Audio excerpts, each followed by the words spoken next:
Perezida Felix Antoine Tshisekedi Tshilombo yongeye kwibasira Perezida Paul Kagame ubwo yaganiraga n'abadiaspora ba Repubulika ya Demokarasi ya Kongo mu gihugu cya Misiri.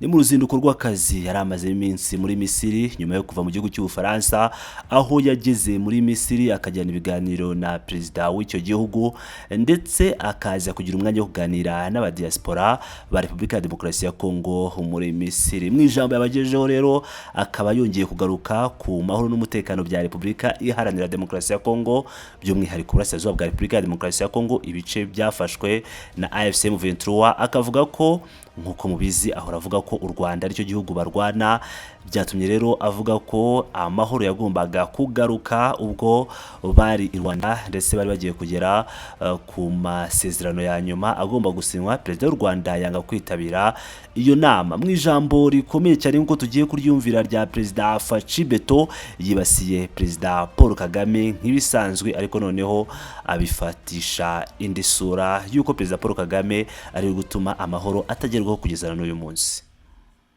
Et donc, depuis 2022, nous avions eu deux processus de paix, celui de Nairobi. Guhera mu mwaka wa 2022 igihugu cyacu cyatangiye inzira ebyiri z'amahoro. Iya mbere ni inzira ya Nairobi, naho iya kabiri ni inzira ya Rwanda. Yatangijwe kandi iyoborwa neza na Perezida João Lourenço wa Angola. Uwo mushinga wa Rwanda wakozwe neza cyane kuva muri 2022 kugeza mu mpera za 2024.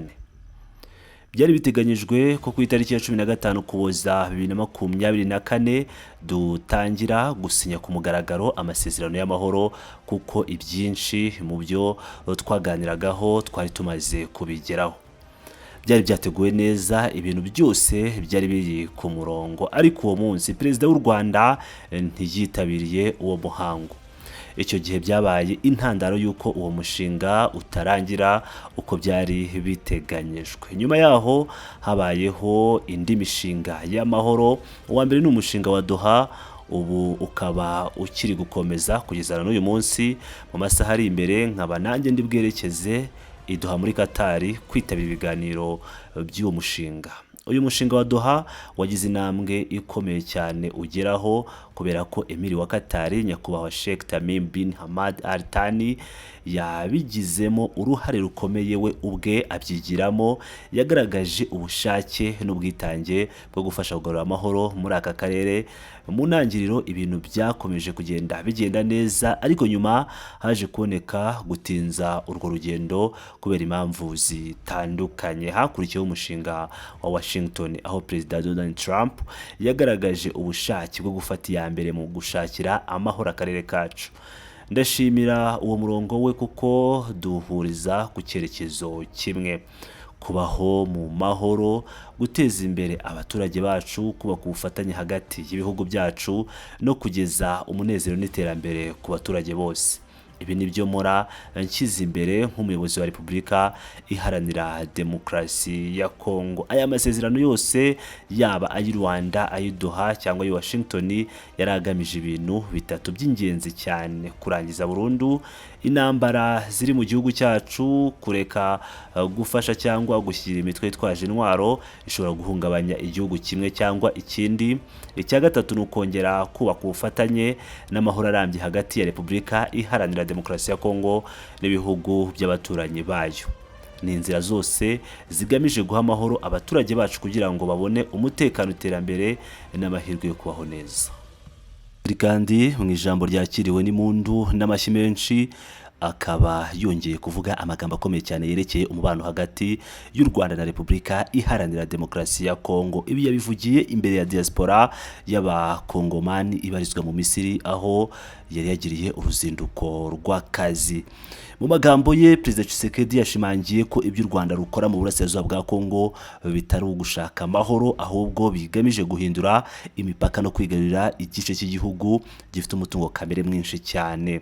Yavuze ko ibyo bikorwa bya Kigali ari byo bikomeje gutuma uburasirazuba bwa Kongo butagira amahoro, ndetse ashimangira ko ibyo atazabyihanganira. mu magambo yati twabonye kenshi uburyo Kagame agenda asenya inzego z'amahoro, yohereza imitwe yitwaje intwaro nk'iyo M23, hanyuma akitwaza ibibazo by'amoko cyangwa impunzi kugira ngo ahishe imigambi ye yo kwigarurira ubutaka bwacu. Ibi ntabwo bizongera kwihanganirwa. Ibi kandi yavuze ati bisu bwa mbere Perezida Tshisekedi, ngira ngo murabizi bisu bwa mbere agaragaje amagambo akomeye nk'aya. Mu bihe byashize yagiye atunga agatoki Kigali kuyobya ibiganiro by'amahoro, haba mu murongo wa Rwanda, inzira za Rwanda ndetse n'iza Doha, ndetse no mu biganiro byari byateguwe na Washington. Ariko uyu munsi amagambo ye afatwa nk'akomeye kurusha ayabanje, kuko yayavugiye mu gihugu cy'amahanga imbere y'abaturage be batuye hanze, mu gihe ibintu mu burasirazuba bigikomeje kuba bibi. Tshisekedi yavuze ko igihe kigeze ngo Kongo ihagarare bwuma, ikomeze guharanira ubutaka bwayo, kandi ko igihugu cye kitazemera gusangizwa cyangwa kuba cyatanga igice cyayo cya Repubulika ya Demokarasi ya Kongo kikayitanga ku baturanyi bashaka inyungu ku butunzi. Abasesenguzi bavuga ko aya magambo y'umukuru w'igihugu yongera gushyushya umubano wacitsemo ibice hagati ya Kinshasa na Kigali. Umushakashatsi umwe wo muri Kinshasa yagize ati iyo Perezida Tshisekedi avuga amagambo nk'aya hanze y'igihugu, abatanga ubutumwa bubiri. Bumwe ni ugukomeza kwerekana ko atazemera igitutu cya Kigali, ubundi ni ukwereka abaturage ko ari umuyobozi uharanira ubusugire bwa Kongo.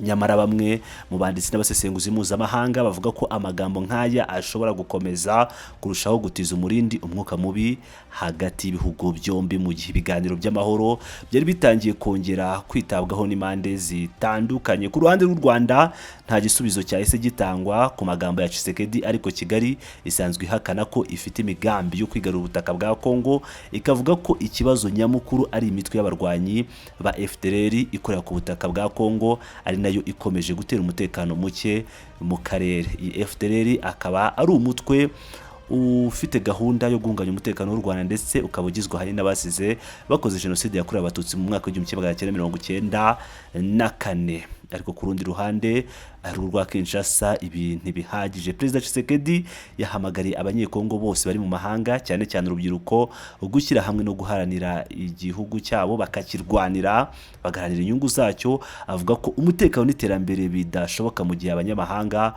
bafite amaso ku butunzi bwabo. Magambo yati ndabwira abanyekongo bose, cyane cyane abari hanze, ko tugomba guhaguruka, nta wundi uzadukorera ibyo tugomba gukora, nta wundi uzadushakira amahoro atari twe ubwacu. Tugomba guharanira igihugu, guharanira iterambere ry'igihugu cyacu n'umutekano wacyo, tukarinda ubutaka bwacu kuko ari bwo ubuzima bwacu. Aya magambo akaba yagaragaje isura yo gushishikariza igihugu kwishyira hamwe imbere y'umwanzi w'imbere n'inyuma. Abakurikiranira hafi ibya politiki yo mu karere bavuga ko ibi bishobora no gufasha Tshisekedi kongera icyizere mu baturage be, cyane cyane nyuma y'amatora yibasiwe n'ibibazo by'imigendekere mibi n'amagambo y'abatavuga rumwe nawe. Mu gihe bigaragara ko umwuka hagati ya Kinshasa na Kigali ukomeje kuba mubi, Perezida Tshisekedi asa nk'uhisemo gushyira imbere umuvuno wa diplomasi y'ubusugire, aho ashimangira ko Kongo izaharanira amahoro, ariko atari ku giciro cyo gutakaza ubutaka bwayo.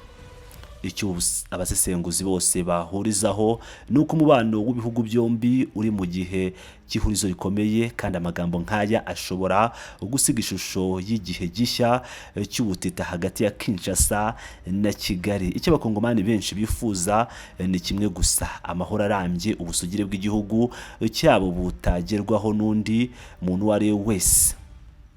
Ngira ngo rero murabyumvira neza ibyatangajwe na Perezida Felix Antoine Tshisekedi Chilombo, aho yongeye kwibasira u Rwanda, akavuga ko Kagame nta kindi agamije usibye kwiyomekaho igice cy'uburasirazuba bwa Repubulika Iharanira Demokarasi ya Kongo, bakacyomeka ku Rwanda. Aya magambo yari amaze igihe atavugwa na Chilombo, ariko ubwo yari Cairo mu Misiri yongeye kuyagarukaho.